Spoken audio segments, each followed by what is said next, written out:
Fully props ko lang galing. Nakakaano yung beat.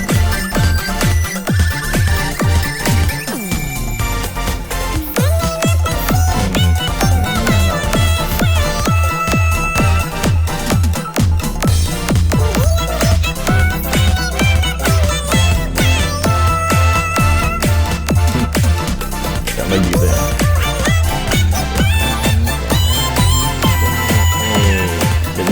Magpang pinabit niya. Para sa mga selosa.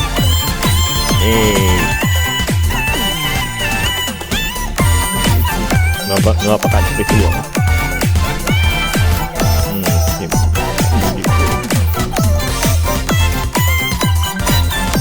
Dami niya ako. Dami niya sa'yo na.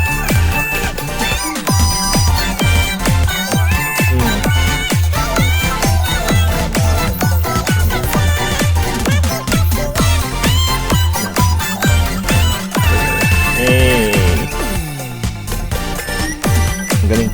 Napakasimple na ng beat niya. Pero may maganda dito is nagkakaroon tayo ng, ang tawag dito sa Pilipinas, nagkakaroon ng diversification. So yung mga ganitong nabibigyan ng kinang yung mga hindi porket, yung average na singer, alam naman natin yun, diba? Alam naman natin yung tinutukoy ko, yung kailangan artista, yung ganyan-ganyan.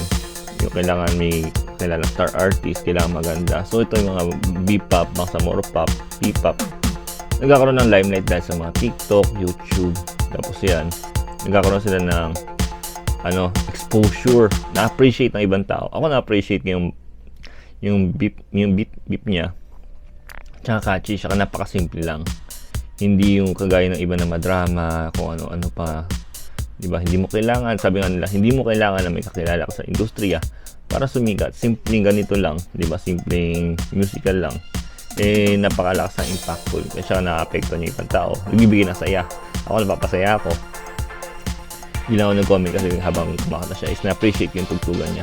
Mga ganito, saludo sa mga ganito dahil alam mo yun, nagkakaroon ng diversification ng Pilipinas at nabibigyan ng talent ang mga dapat talagang bigyan ng talent, hindi porket may kakilalang artista, alam mo na yun, binibigyan kahit wala naman talagang talent. Dati yung mga ganito, binibigyan din ng chance para sumikat. Galing-galing niya ate. Sana tuloy niya yan. Nagkaroon ka ng additional follower, ako yun.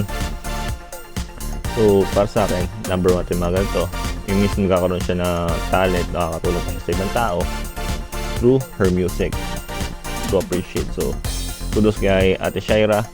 So, para sa akin, so if you do like this kind of video commentary, please do like and subscribe my YouTube channel.